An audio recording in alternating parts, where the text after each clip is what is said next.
Assalamualaikum warahmatullahi wabarakatuh. Perkenalkan, saya Adinda Reza Paradela dengan nomor pokok mahasiswa 19 14 15 10 63 dari jurusan Kehutanan Fakultas Pertanian Universitas Lampung. Di sini saya akan menjabarkan salah satu jurnal, yaitu Jurnal Metamorfosa bervolume 6 nomor 1 halaman 113 sampai 118. Berjudul Luas Daerah Jelajah Ular King Cobra Ophiopagus hannah Counter 1836 di perkebunan sawit, Kalimantan Tengah. Jurnal ini dirilis pada tahun 2019. Penulisnya adalah Kevin Origa, Wilson Novarino, Muhammad Silmi, dan Jong Hoon. Penjabaran jurnal ini terkait mata kuliah saya perilaku satwa liar, dan saya memilih jurnal ini sebagai contohnya. Pada slide selanjutnya akan ditampilkan indikator apa saja yang akan dibahas dalam video ini, yaitu yang pertama pendahuluan, yang kedua metode penelitian, yang ketiga hasil dan pembahasan, dan terakhir kesimpulan. Pada bab pendahuluan akan ditampilkan subbab berupa latar belakang jurnal tersebut, yaitu yang pertama, terganggunya area jelajah kobra karena perkebunan sawit. Yang kedua, pengaruh suhu terhadap perpindahan jelajah kobra. Yang ketiga, kematian kobra akibat pembukaan lahan sawit. Yang keempat, menyempitnya ketersediaan area perburuan kobra. Yang kelima, meningkatnya penyerangan pada manusia oleh kobra. Yang keenam, tidak stabilnya populasi karena area jelajah berkurang. Yang nomor 7, seringnya kobra muncul di pemukiman. Yang nomor 8, berkurangnya area jelajah kobra. Itulah latar belakang yang ada pada jurnal tersebut. Selanjutnya, tujuan penelitian yang berisikan nomor 1, untuk mengetahui seberapa luas area jelajah kobra yang dipengaruhi oleh perkebunan sawit. Yang kedua, untuk mengetahui seberapa berpengaruhnya perkebunan sawit bagi kobra. Yang ketiga, untuk mengetahui perbedaan adanya perkebunan sawit atau tidak bagi kobra.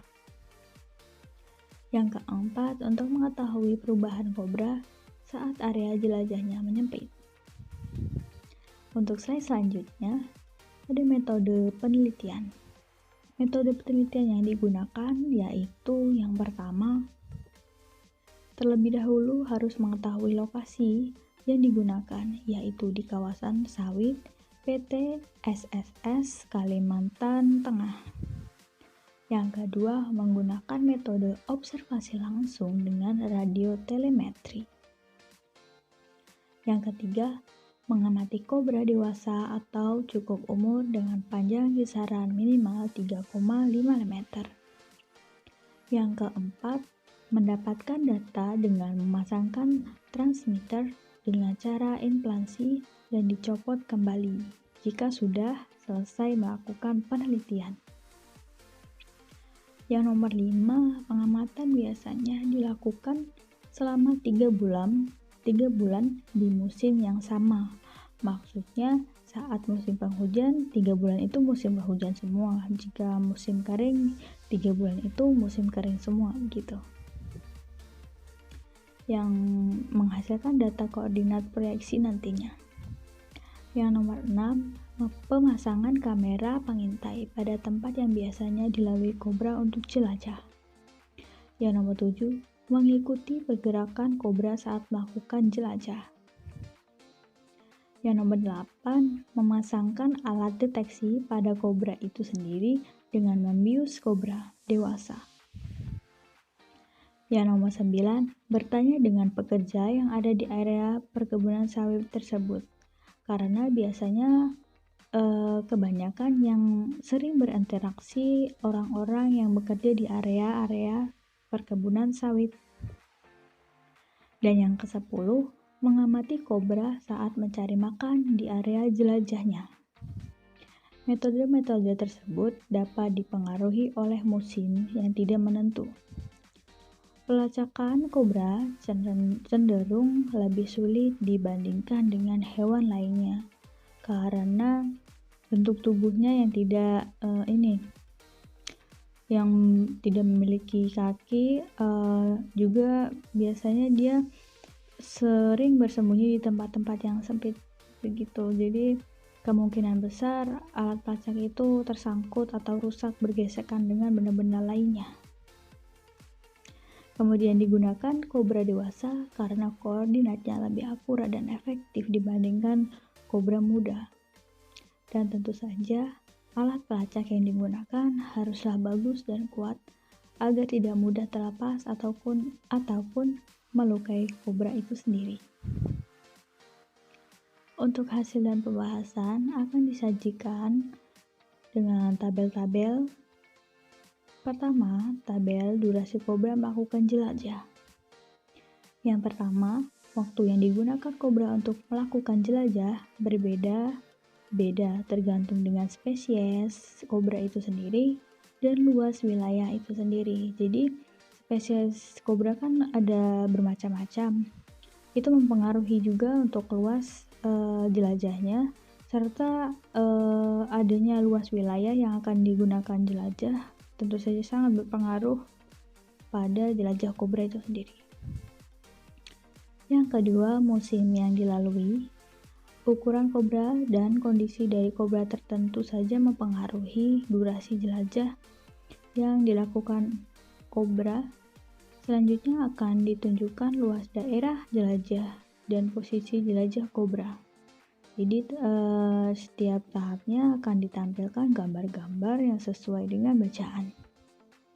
Yang pertama, pada gambar tersebut terlihat area jelajah kobra yang tidak tentu cenderung dilakukan oleh kobra muda yang random area jelajahnya.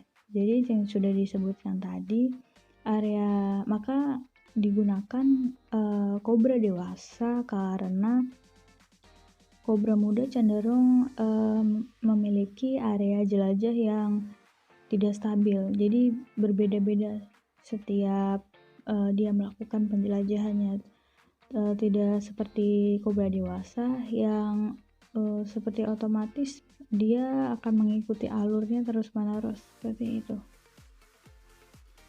Yang nomor 2, kobra akan memilih daerah yang cenderung basah dan lembab, dataran rendah dan tinggi, dan lainnya. Yang ketiga, kebanyakan kobra akan memilih ke perkebunan untuk berburu tikus dan lainnya. Kobra akan menjelajah dengan rute yang sama kecuali itu kobra muda atau belum dewasa. Perkebunan sawit memiliki keuntungan dan kerugian bagi kobra itu sendiri dalam mencari perburuan karena perkebunan memiliki banyak hama seperti tikus. Jadi karena di perkebunan biasanya banyak tikus itu cukup menguntungkan, tapi juga merugikan karena jelajah kobra tersebut jadi lebih sempit dibandingkan jelajah kobra sebelumnya. Jelajah kobra biasanya memiliki rute yang besar sebelum adanya sawit. Di slide selanjutnya ada kesimpulan yang saya dapatkan dari penjelasan di atas tadi sudah disebutkan. Yang pertama, pengaruhnya yaitu dengan adanya sawit, kobra akan menjelajah ke area yang lebih luas. Yang kedua, pada area jelajah kobra akan cenderung berkurang karena adanya perkebunan sawit. Yang ketiga, perubahan yang terjadi pada kobra akan lebih akrab atau familiar dengan manusia, begitu sebaliknya karena sering bertemu di perkebunan.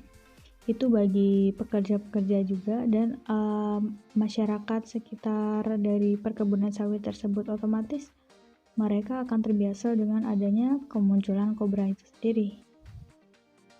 Dan yang nomor 4, jika tidak ada sawit, kemungkinan area jelajah kobra akan lebih luas dibandingkan dengan adanya perkebunan sawit, karena sulitnya mencari makan. Slide selanjutnya ada daftar pustaka atau dari mana sumber penjelasan ini didapatkan. Kemudian di slide selanjutnya ada quotes yang berbunyi, "What looks good don't necessarily the best and what looks bad not necessarily bad." Itulah hasil penjabaran jurnal Metamorfosa yang saya lakukan. Jika ada salah, saya mohon maaf. Saya akhiri. Wassalamualaikum warahmatullahi wabarakatuh. Terima kasih.